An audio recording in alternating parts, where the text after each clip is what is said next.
Tengan todas las personas que nos escuchan y nos ven el día de hoy, viernes 10 de abril, son las 9 horas en Centroamérica, las 12 horas en Argentina y las 17 horas en Europa. Una cordial bienvenida les doy. Mi nombre es Naín Isaac Segura, soy juez en el Poder Judicial de Costa Rica y actualmente vicepresidente de la Academia Euroamericana de Derecho Familia, que es la que nos tiene el día de hoy en este espacio, ¿verdad? La Academia Euroamericana de Derecho Familia es una academia que se ha constituido como un órgano académico investigativo que procura el desarrollo, la discusión, el análisis crítico, siempre con un enfoque muy real, actual y de derechos humanos acerca de las diversas temáticas que con respecto a las relaciones familiares ocurren en nuestras sociedades, ¿verdad? A nivel mundial las regulaciones son distintas, a nivel mundial las formas de abordar los conflictos son distintos en materia de familia, pero sin embargo los conflictos que ocurren en Centroamérica, que ocurren en Sudamérica, que ocurren en Europa, siguen siendo los mismos, ¿verdad? Discusiones propiamente relativas al divorcio, relativas a los alimentos, relativas a la responsabilidad parental, relativas al cuidado, a la custodia, a la tenencia, a las personas adultas mayores,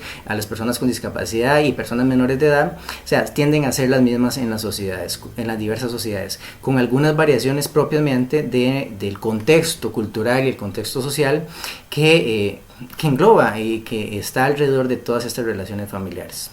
Entonces la idea con este espacio que se ha propiciado a través de la Academia Euroamericana de Derecho Familia es generar un análisis crítico, ¿verdad? Un análisis constructivista, ¿verdad? Que permita tener un enfoque más allá de lo que muchas veces tradicionalmente entendemos por relaciones familiares y también por el abordaje que el derecho da a estas situaciones, ¿verdad? El foro fue abierto por la magistrada Zulema Wilder de Argentina, quien es la presidenta de la Academia Euroamericana de Derecho Familia, y ella habló sobre el tema de la responsabilidad parental, ¿verdad? Los conflictos que se pueden generar principalmente con la guarda compartida, la custodia compartida y principalmente la situación que está ocurriendo en nuestro país a nivel mundial con la pandemia, la crisis por el COVID-19, ¿verdad? Un tema muy actual que genera muchas veces conflictos en las relaciones familiares y además en las decisiones judiciales que ya tienen regulada estas relaciones familiares, ¿verdad? De ahí la medida que ella nos dio un enfoque en ese sentido. Yo esta mañana, esta tarde, les voy a hablar sobre el tema de la responsabilidad alimentaria derivada de las relaciones familiares, desde el análisis obviamente de la realidad social en Costa Rica, de la realidad normativa y estableciendo algunos parámetros, ¿verdad? Iniciales para poder tener alguna claridad acerca de cómo se debería desarrollar este tema hoy en día, ¿verdad? Primero que todo, para comentarles que en Costa Rica existen diversos cuerpos normativos que hablan y regulan en términos procesales y sustantivos la obligación alimentaria derivada de las relaciones familiares. Uno de los cuerpos principales es la ley 5476, que entró en vigencia en nuestro país el 5 de febrero de 1974. Esta ley es el Código de Familia de Costa Rica, que contiene normas sustantivas y algunas normas procesales, ¿verdad? Contrario a otros ordenamientos jurídicos del mundo, este es un código híbrido, ¿verdad? Que no solo contiene normas sustantivas, sino que también incorporó algunas normas procesales. Este regula temas importantes en materia alimentaria. Tenemos también la ley 7654 del 23 de enero de 1997, que es la ley de pensiones alimentarias. Esta ley es muy importante porque vino a establecer un cuerpo procesal propiamente para la obligación alimentaria derivada de las relaciones familiares. Y esto es importante porque tratándose de alimentos se requieren de normas y principios propiamente relativos al derecho de familia que regulen la fijación para que en la medida que eso se propicie y se dé, la persona juzgadora pueda siempre brindar un mejor acceso a la justicia, tutelar la realidad, evidenciar condiciones de vulnerabilidad, flexibilizar los procesos, flexibilizar las normas y flexibilizar muchas veces la propia ratio decidendi, o sea, la decisión del juez. Entonces, el tener una norma procesal en materia de alimentos nos ha dado ciertas herramientas importantes a la hora de tomar decisiones y de cursar lo que son los reclamos judiciales en materia de alimentos, ¿verdad? Más sin embargo, mucho hay por mejorar y mucho hay por qué cambiar, ¿verdad? Igualmente tenemos el Código de Niñez y Adolescencia, que es una ley especial en materia de niñez y adolescencia, que es la ley 7739 del 6 de febrero de 1998. Esta ley, que es específica en materia de niñez, que regula cuerpos de procesos de protección administrativos y judiciales a personas menores de edad, entre otros, el proceso de adopción, el proceso de tutela, evidentemente por ahí. También regula algunas cuestiones con respecto a alimentos, ¿verdad? Regula el tema de cuáles son los gastos extraordinarios que debe contener la obligación alimentaria. Regula también lo que es el subsidio supletorio del Estado, que es el artículo 38, que más adelante lo vamos a comentar, que este artículo es muy importante porque evidencia la necesidad de que el Estado pueda tutelar desde las obligaciones alimentarias judicializadas aquellas condiciones de vulnerabilidad en las cuales se encuentran las personas que pagan alimentos y por una u otra razón, ¿verdad?, ajenas a ellas, no pueden asumir esa obligación, ¿verdad? Eso lo vamos a analizar ahora. Entonces, ¿qué pasa? El Estado asume esa responsabilidad. Entonces, básicamente, estos son los tres cuerpos normativos que regulan el tema de alimentos, fundamentalmente en cuanto al proceso alimentario, y son los que vamos a hablar hoy un poquito, ¿verdad? Primero que todo, comentarles que el Código de Familia viene a establecer algunas normas sustantivas en materia de alimentos. ¿Cuáles son estas normas? Principalmente el Código de Familia en su artículo 164 define cuál es el concepto de alimentos, ¿verdad? Dice el artículo 164 que se entiende por alimentos todo aquello que contenga las necesidades de educación, vestimenta, calzado, recreación, vivienda, salud, ¿verdad? Son las necesidades básicas y cualquier otra necesidad evidentemente normal que la persona tenga en ese contexto, ¿verdad? Entonces este artículo es muy importante porque establece como una concepción, ¿verdad?, general, muy general, ¿verdad?, acerca de qué se debe entender por el concepto de alimentos en Costa Rica y principalmente a la hora de fijarlo judicialmente, ¿verdad? Sin embargo, es una norma numerus apertus, o sea, no establece una lista taxativa, rígida e inmodificable de los rubros que pueden ir dentro del concepto de alimentos, lo cual permite que la persona juzgadora, a la hora de aplicar esta norma en el caso concreto, pueda analizar la realidad familiar que estas familias tienen en el conflicto de fijación alimentaria y con base a esa realidad determinar cuál es el alcance de este concepto de alimentos, ¿verdad? Porque las necesidades de una familia de clase alta no son las mismas que una familia de clase media o clase baja, ¿verdad? Evidentemente. Entonces, estos contextos socioeconómicos y culturales modifican el concepto de alimentos para generar esa apertura en la medida que el juez pueda adaptar el concepto de alimentos a el caso concreto. Igualmente tenemos el artículo 169 del Código de Familia. Este artículo es muy importante porque este artículo establece quiénes son las personas obligadas a pagar alimentos, ¿verdad? Inicialmente son obligados los cónyuges entre sí, ¿verdad?, recíprocamente, estén viviendo o no bajo el mismo techo, ¿verdad? Incluso se faculta la fijación alimentaria entre cónyuges aun y cuando estén conviviendo en el mismo techo, ¿verdad?, cuando alguno depende del otro y deja de satisfacer las necesidades de la otra persona que depende de él. Establece la obligación alimentaria de los padres respecto a los hijos, ¿verdad?, menores de edad o con alguna discapacidad, y que también la obligación alimentaria con respecto a los hijos en Costa Rica se mantiene hasta los 25 años de edad, siempre y cuando estén estudiando, tengan un buen rendimiento académico y una carga académica razonable, ¿verdad? Esto es importante, y que estén estudiando para obtener un oficio o una profesión o una preparación para alguna fuente de empleo o algún trabajo. Y también tenemos la obligación alimentaria que tienen, ¿verdad?, como en forma subsidiaria los abuelos respecto a sus nietos, ¿verdad? Cuando en definitiva se determinó que el progenitor obligado alimentario no puede satisfacer las necesidades alimentarias de sus hijos, viene la obligación alimentaria a cargo de los abuelos paternos, ¿verdad?, o los abuelos maternos en el caso de que sea la madre la que tiene que asumir los alimentos y no los asume por una u otra razón. Igualmente tenemos la obligación alimentaria que tienen los nietos y bisnietos a cargo de sus abuelos y bisabuelos, y también la obligación alimentaria que se da entre conviventes, ¿verdad?, que a excepción de algunas otras legislaciones, en muchos países ya se encuentra esto regulado en una forma más garantista y más proteccionista, porque en Costa Rica, para que un conviviente, una persona conviviente en unión de hecho, ¿verdad?, que es la unión de hecho, pueda pedir alimentos, el criterio general establecido en la ley es que primero tenga que acudir a un proceso ante el juzgado de familia para acreditar esa unión de hecho y que sea reconocida. Y una vez que esa unión de hecho es reconocida, tiene que acudir a la jurisdicción alimentaria a reclamar la cuota alimentaria. Todo un tema de discusión en nuestro país, evidentemente. ¿Por qué?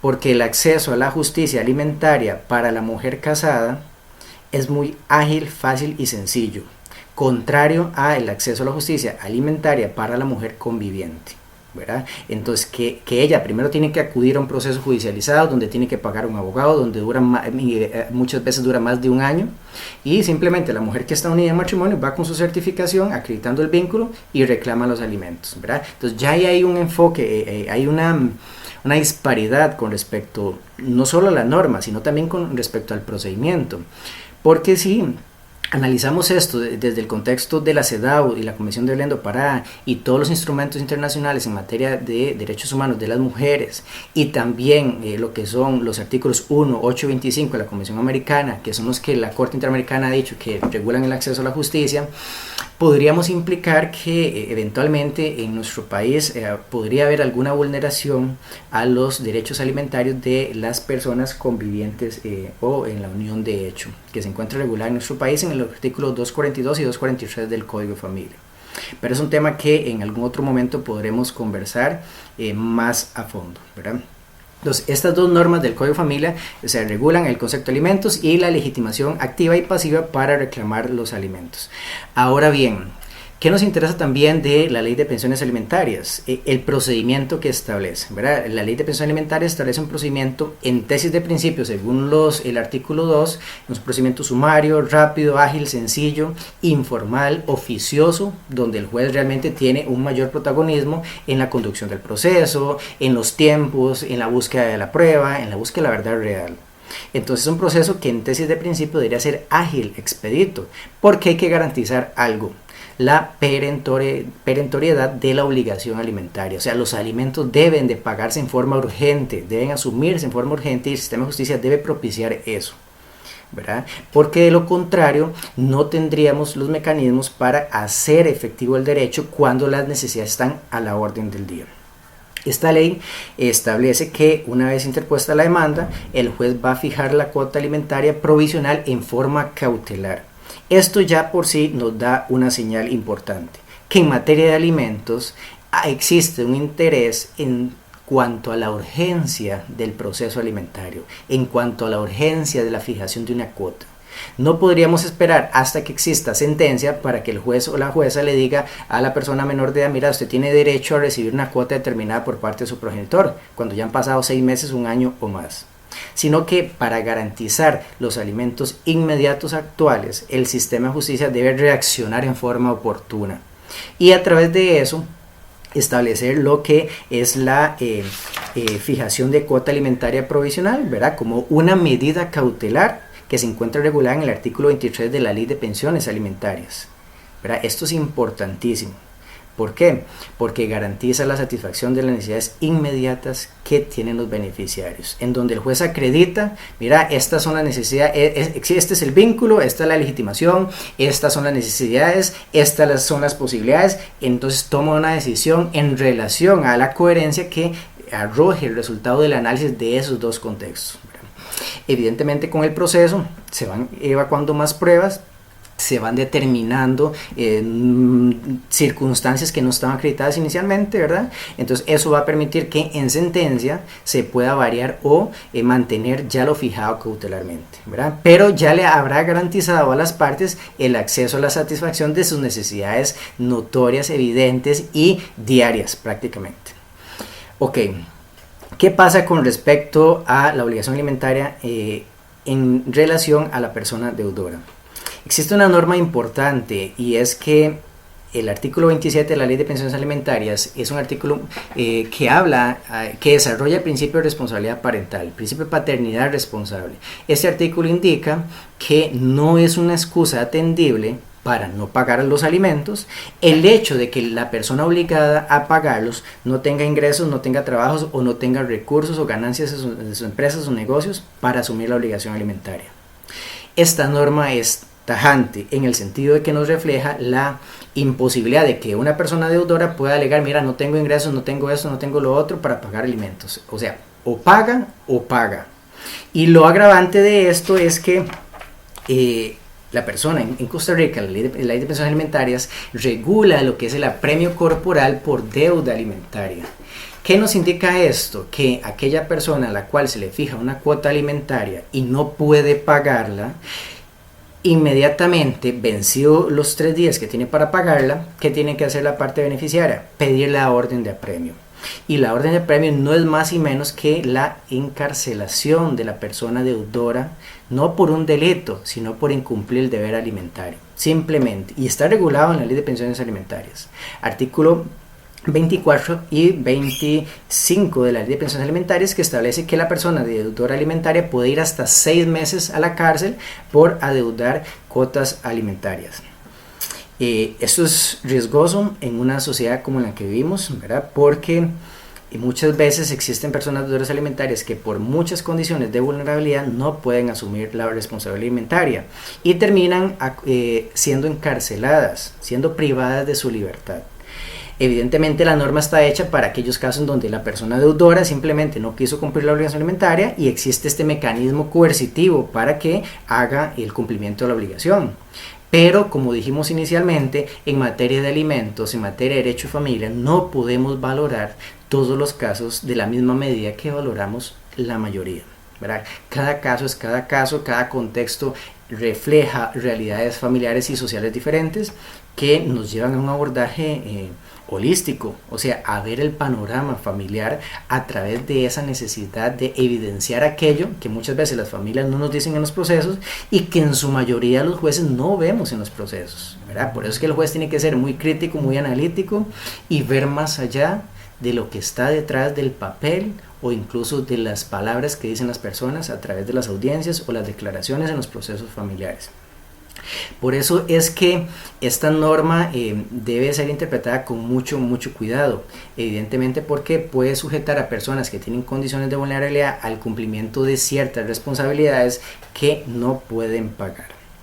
Ahora bien, una vez establecida la obligación alimentaria a través de sentencia definitiva, en donde el juez ya analizó todo el caso concreto, determinó las posibilidades reales, las necesidades reales y también determinó cuál es la proporción a través de la cual cada progenitor va a ayudar y también visibilizó el aporte en especie que hace la persona progenitora que tiene la custodia y la tenencia de los hijos, ¿verdad? Porque no podemos decir que el padre o la madre van a aportar 50 y 50.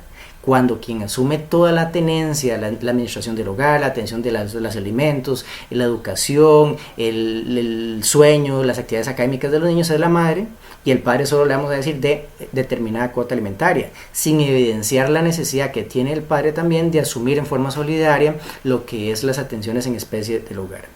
Pero sin embargo, como en las realidades familiares eso no pasa en la mayoría de casos, el juez debe ponderar que entre el hombre y la mujer el aporte económico nunca puede ser el mismo cuando la mujer tiene el mayor recargo de la atención de las necesidades del hogar y de los niños en ella y en el caso que el padre no colabore, ¿verdad? Entonces es un aspecto que se tiene que tomar en cuenta desde el punto de vista de el principio de solidaridad alimentaria. Ambos padres son responsables de las atenciones en especie de los niños y también de las atenciones económicas. Y si eso no es así, el juez debe buscar desde la equidad y la igualdad aquellas medidas o acciones afirmativas, como lo ha dicho la Corte Interamericana, para garantizar la igualdad y la equidad. Ok, entonces, una vez establecida la fijación alimentaria a través de un proceso judicial, pueden ocurrir un montón de situaciones. Y esto se los digo porque la decisión judicial en materia de alimentos es una decisión que produce cosa juzgada formal. La cosa juzgada formal, como todos bien conocemos, nos da la posibilidad de que en cualquier momento que surjan circunstancias que varíen la realidad familiar, las partes puedan acudir al sistema de justicia y el juez pueda propiciar un cambio en la decisión judicial. donde vemos esta necesidad de reformar esta obligación alimentaria. Está en el artículo 174 del Código Familia y en el artículo 58 del Código Familia. Entre ambas normas se establece la posibilidad de modificación a través de los procesos de modificación de cuota alimentaria cuando existe alguna circunstancia que hace variable, que aumenta o disminuye las necesidades, aumenta o disminuye las posibilidades, o ocurre alguna situación especial que hace imposible que una persona obligada pueda pagar sus alimentos, ¿verdad? Un ejemplo es un deudor alimentario que tiene un accidente y queda postrado en una cama. Evidentemente esta situación obliga a que la persona juzgadora tome una decisión en este sentido, se inicie un proceso y se determine que la persona no puede asumir los alimentos porque evidentemente no está en las condiciones de hacerlo. Tocará acudir respecto a los abuelos paternos, en este caso concreto, o eventualmente acudir al sistema subsidiario, como lo define el artículo 38 del Código de Niñez y Adolescencia, por parte del Estado. Ok, ¿qué pasa con estos procesos de modificación? Cuando ocurre una circunstancia especial en tesis de principio, como lo es, yo soy deudor alimentario, me despidieron de mi trabajo, entonces tengo que establecer un proceso judicial llamado proceso de rebajo de cuota alimentaria para que me reduzcan la cuota. O me despidieron del trabajo y ahora conseguí un trabajo donde me pagan una obligación, me pagan un salario menor al que yo he recibido. Entonces instauro el proceso de rebajo de cuota alimentaria, se le da audiencia a la parte beneficiaria, a la parte actora, a la madre que administra la obligación alimentaria en estos casos, y esta audiencia es de 5 días, ¿verdad? En donde se puede o no recibir pruebas según sea necesario y lo determine el caso concreto. Y una vez que se conteste el proceso, esté la audiencia y esté evacuada la prueba, el juez tendrá que dictar la sentencia, con cuyo pronunciamiento también tiene recurso de apelación ante el superior, que es un juzgado de familia, ¿verdad? Bueno, esto nos genera también la posibilidad de modificar la cuota, pero también nos genera una problemática cuando ocurren circunstancias eminentes, ¿verdad? En donde, y evidentes, ¿verdad? En donde la circunstancia obliga a tomar decisiones urgentes. Porque no en todos los casos podemos esperar a que un trámite siga el curso normal que está establecido en la normativa procesal, sino que hay que tomar decisiones urgentes, procesos de urgencia. Hace algunos años me tocó en Brasil hablar sobre los procesos de urgencia en el derecho de familia, ¿verdad? Y muchas veces estos procesos de urgencia, yo comentaba en ese entonces, que surgen del caso concreto. No están muchas veces establecidos en la norma, ni sustantiva ni procesal, pero están establecidos en la realidad familiar. Y de ahí la necesidad de que el juez o la jueza tome decisiones urgentes que garanticen la tutela de derechos. Porque si muchas veces pretendemos ser muy formalistas, muy rígidos, muy estructurados en el proceso familiar, en el proceso alimentario, yo creo que eso nos puede jugar una mala pasada, porque las familias y las circunstancias que surgen ameritan decisiones urgentes, decisiones al día y también decisiones a la medida, ¿verdad? O sea, que sean decisiones muchas veces eclécticas, o sea, ni favorecer a uno ni favorecer al otro, sino puntos intermedios, ¿verdad? En donde un punto intermedio favorezca tanto a quien recibe los alimentos como a quien los paga, ¿verdad? Y también a quien administra una cuota alimentaria a favor de una persona menor de edad.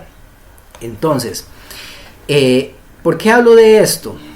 Porque la situación que estamos viviendo la mayoría a nivel mundial y principalmente en Costa Rica con respecto a la pandemia que ha generado el coronavirus, esto no solo ha tenido una afectación a la salud, ¿verdad?, física, emocional, psicológica de las personas, sino también a la economía del país. Hoy por hoy en Costa Rica tenemos una gran cantidad de personas deudoras alimentarias que han sido despedidas de su trabajo. Han sido despedidas de su trabajo, en el peor de los casos. En otros casos se les ha reducido la jornada laboral y se les ha reducido por ende su salario, y bueno, han estado acudiendo al sistema de justicia para efectos de poder establecer alguna acción judicial y que se modifique en alguna u otra medida en forma urgente la obligación alimentaria a la cual están obligados a cancelar, y cuyo agravante ¿cuál era? El apremio corporal, o sea, cárcel. Una situación de vulnerabilidad, una situación real, evidente, notoria, ¿verdad?, que imposibilita continuar pagando la obligación alimentaria conforme ha sido establecida, y que con el peor de los casos puede terminar en una privación a la libertad, ¿verdad? Esto podría implicar en este tipo de casos una agravación de las condiciones de vulnerabilidad, ¿verdad? Carecer de un empleo, reducir la jornada laboral, o sea, pueden ser condiciones de vulnerabilidad que colocan a la persona deudora en una situación irremediable para poder continuar satisfaciendo la obligación alimentaria tal y cual fue establecida. ¿Qué respuestas tiene el ordenamiento jurídico costarricense? En la Ley de Pensiones Alimentarias, artículo 31, indica que cuando una persona deudora alimentaria fue despedida de su trabajo o carece de trabajo, acude al proceso judicial, acude al juzgado donde se encuentra tramitando tramitado su proceso alimentario y demuestra a satisfacción de la persona juzgadora que no tiene trabajo o que está buscando trabajo. Entonces este artículo 31 permite autorizarle a esa persona que suspender las órdenes de apremio y la obligación alimentaria por un mes, ¿verdad? Y prorrogable a otro mes. O sea, es una medida que establece, se llama autorización para buscar empleo o trabajo, que son 2 meses en los cuales se suspende la obligación alimentaria y además se suspende la orden de apremio, para que esa persona después pueda, al cabo de esos 2 meses, respecto a los cuales no hay posibilidad de prórroga, decir, mira, ya busqué trabajo y voy a continuar pagando la obligación alimentaria, pero también tiene que pagar los 2 meses que se le vio suspendida, ¿verdad? O sea, el hecho de que se le dé este beneficio no significa que se le condona la deuda, sino que arrastra la deuda alimentaria. En el caso del COVID, ¿verdad?, la situación que ha generado en las relaciones laborales, esta norma tiene un problema, porque muchas personas se han quedado sin empleo. Y por más que les demos 2 meses para buscar un empleo, probablemente no lo vayan a obtener en medio de esta crisis. Y ahora bien, aquellas personas a las cuales se les redujo la jornada laboral y por ende el salario, digamos que a un 70, a un 50%, como han pasado casos, ¿de qué nos serviría decirle a esa persona eventualmente, mira, le doy un mes, después le doy otro mes para que usted busque trabajo? Pero al cabo de esos 2 meses tiene que pagar la obligación alimentaria de estos 2 meses atrás más las que vienen, ¿verdad? ¿Se acuerdan que al inicio hablamos sobre la relación entre posibilidades y necesidades para fijar la cuota alimentaria provisional, ¿verdad? Lo mismo es para la cuota alimentaria definitiva, pero también lo mismo ocurre para el mantenimiento de la obligación alimentaria después en etapa de ejecución, ¿verdad? ¿Qué implica esto? Que eventualmente esta relación entre posibilidades y necesidades se pierde, ¿verdad? Se pierde cuando nosotros le damos a una persona deudora un permiso para buscar trabajo por 2 meses y al cabo de 2 meses tiene que pagar la obligación alimentaria que siempre ha pagado y con las cuotas atrasadas. O sea, le estamos diciendo, mira, usted hoy en día no tiene trabajo, usted hoy en día gana la mitad de lo que ganaba, pero bueno, vamos a darle tiempo de que busque trabajo durante estos 2 meses y lo siento, pero tiene que seguir pagando la misma cuota alimentaria. Ya ahí de por sí perdimos relación entre posibilidad y necesidad y por ende la cuota alimentaria, que si bien es cierto se mantiene fijada en sentencia, viene a ser una cuota que no guarda una debida relación y puede estar colocando a la persona deudora en una situación de vulnerabilidad en donde su imposibilidad de pago genera también una imposibilidad para poder transitar libremente, porque puede sufrir apremio corporal y su privación de la libertad. Esta norma lo que pretende tutelar es el derecho alimentario. Evidentemente el derecho alimentario muchas veces de las personas menores de edad, mas sin embargo el juez, en aplicación del interés superior del niño, siempre debe ponderar el impacto de las normas y el impacto de las decisiones, porque muchas veces buscamos proteger al niño, pero desprotegemos los intereses familiares a largo o mediano plazo. Entonces en materia de familia hay que tener mucho cuidado porque los intereses que están en juego son intereses de la familia.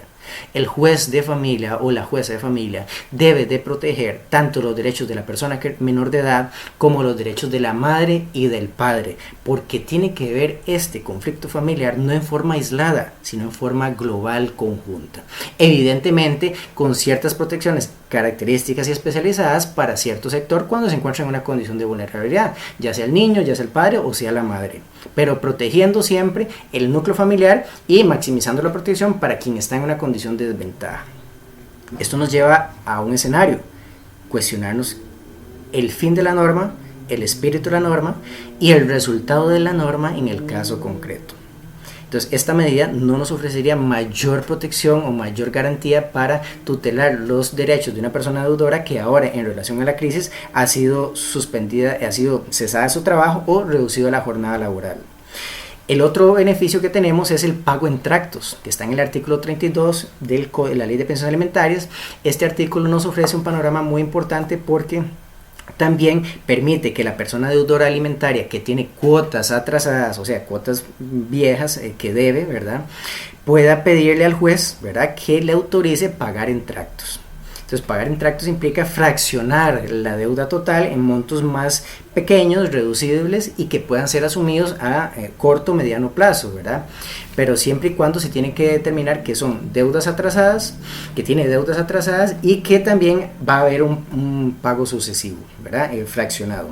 Este beneficio que pide la persona deudora, una vez que el juez lo acoge, suspende las órdenes de apremio y suspende pone en libertad a la persona y también suspende las órdenes de captura que estén vigentes en ese momento. Más sin embargo, igual, caemos al mismo escenario. O sea, el pago en tractos no modifica la obligación alimentaria ni permite que la persona deudora pueda pagar la cuota que realmente corresponde a sus actuales necesidades. Con lo que hemos conversado hasta este momento nos damos cuenta que muchas veces el sistema de justicia no está predispuesto a considerar aquellos casos en donde se salen de lo común, de lo normal, de lo tradicional, ¿verdad? Y es ahí en donde el perfil de la persona juzgadora adquiere relevancia dentro de la democracia, ¿verdad? Porque el juez de familia no se puede quedar quieto, callado, omisivo, pasivo ante la aplicación de normas o procedimientos que lo que hacen es más bien vulnerar o agravar situaciones de vulnerabilidad que viven las familias en nuestros sistemas de justicia. Entonces, de ahí la medida de que no podemos esperar a que se tramite un proceso de modificación de cuota alimentaria como lo establece el artículo 58 o el 174 del Código de Familia o la autorización de pago en tractos o el permiso para buscar trabajo para modificar la cuota alimentaria, porque evidentemente eso no nos garantiza la urgencia o la perentoriedad de la situación que vive la persona deudora. Entonces, ¿qué es lo aconsejable en estos momentos? O sea, que cada persona juzgadora valore el caso concreto y determine en aquellos casos qué tipo de medidas tiene que tomar para garantizar algo que resulta evidentemente notorio, lógico, conocido, demostrable, como es la situación económica generada por el COVID-19. O sea, esta pandemia ha generado situaciones económicas que repercuten en la obligación alimentaria. Y la persona deudora alimentaria no puede esperar 6 meses, 5 meses, 4 meses para que el juez resuelva un proceso de modificación, teniendo que pagar una obligación alimentaria en un contexto en donde ya no guarda coherencia la relación entre posibilidades y necesidades de la persona beneficiaria. ¿Qué hablamos en intermedio de la charla? El tema del poder cautelar del juez. Si en un proceso, a manera de ejemplo, de visitas, de interrelación familiar, de sistema de comunicación y contacto, el juez siempre toma medidas cautelares desde un inicio, garantizando las visitas, suspendiendo las visitas por un riesgo, una situación especial. Si en un proceso de custodia el juez puede variar la custodia, puede darla a un tercero, a un instituto, a un familiar, o al padre o a la madre, cautelarmente. Si en un proceso de divorcio el juez puede dictar medidas cautelares como el aseguramiento de bienes, inspección en un domicilio, visita domiciliaria, un allanamiento para garantizar la vida de una persona en temas de violencia doméstica. Si en materia de niñez el juez tiene amplias facultades cautelares para garantizar desde un inicio los derechos que están en juego, ¿por qué también no cuestionarnos si el juez en materia alimentaria o la jueza en materia alimentaria tiene estas facultades cautelares, ¿verdad? Esta es una reflexión que yo les dejo porque considero que ante situaciones evidentes, ¿verdad?, y urgentes se ameritan personas juzgadoras valientes, independientes, que tengan como fin último garantizar los derechos humanos. Y en este contexto de esta crisis, los derechos humanos que tenemos que garantizar es el derecho humano de la familia, ¿verdad? Porque si continuamos tratando de proteger un derecho alimentario a ultranza de la violación de los derechos fundamentales de una persona deudora, al final de cuentas el sistema judicial sigue siendo permisivo y cómplice de esas violaciones. Entonces, en la balanza están ambos derechos, pero alguno de los dos tiene que ceder para la protección del otro. Y en la medida que ese cede, ahí es donde el juez y la jueza deben dictar medidas o acciones afirmativas para garantizar esos derechos de quien tuvo que cederlos para garantizar un derecho vulnerable, ¿verdad? Entonces, esto es importante, utilizar el poder cautelar para que en estos contextos se puedan valorar bajo el caso concreto en qué medida el juez puede tomar decisiones cautelares, urgentes, perentorias, para garantizar que la persona deudora no vaya a la cárcel porque fue despedida de su trabajo, o porque le redujeron la cuota alimentaria, le redujeron el salario a un 50% y ahora no puede pagar la cuota alimentaria que fue establecida cuando tenía un salario de un 100%. Una situación real, evidente, palpable, demostrable con muy poco, que no amerita todo un procedimiento judicial para que el juez pueda tomar decisiones, sino que nos obligan a valorar el caso concreto y determinar en qué medida podemos o no facultar la suspensión, la modificación o la determinación de la nueva realidad familiar. Y quiero concluir con esto. La verdadera tutela en el derecho de familia, no depende de las normas sustantivas y no depende de las normas procesales. Depende de la visión de justicia con enfoque de derechos humanos que tenga la persona juzgadora. Porque las normas son hechas en un contexto, como lo dijimos al inicio, el Código de Familia en el 74, Ley de Pensiones en el 97, Código de Niñez en el 98. O sea, estas normas en nuestro caso y a nivel mundial son hechas en contextos socioculturales imperantes en un pasado. De ahí la medida de que el juez y la jueza y este perfil de juez de familia que nosotros buscamos dimensione los efectos de esa norma en la realidad familiar y en la realidad social en la que vivimos, ¿verdad? Entonces la verdadera justicia descansa sobre esa función protectora, esa función siempre garantista que va con enfoque de derechos humanos, que cuestiona el derecho, que cuestiona la norma, que cuestiona la propia decisión judicial, que mide el impacto de la aplicación de la norma y que mide el impacto de la decisión que el mismo juez toma.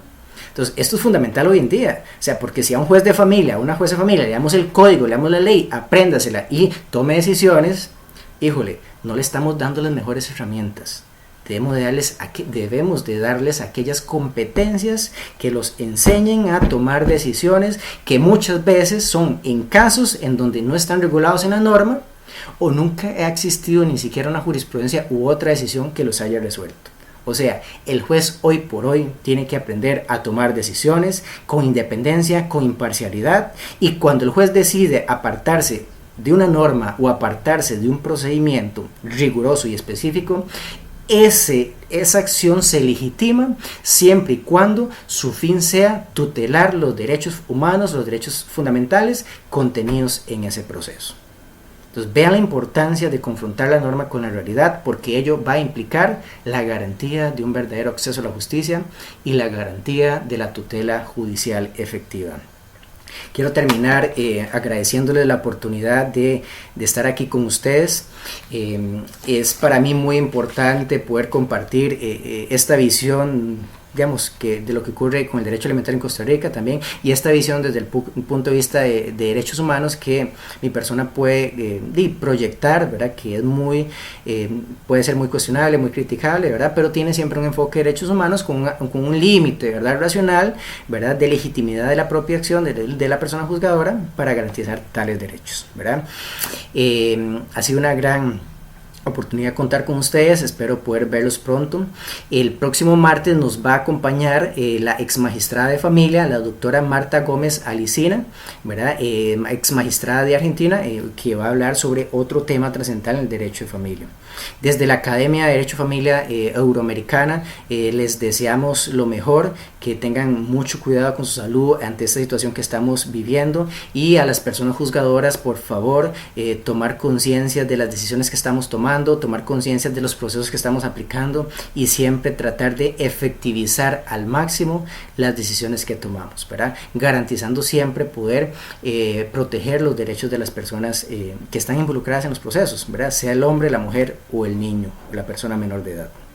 Muchas gracias y nos vemos pronto. Un abrazo desde Costa Rica. Habló con ustedes el juez Naim Isaac Monge Segura, vicepresidente de la Academia Euroamericana de Derecho de Familia. Muchas gracias.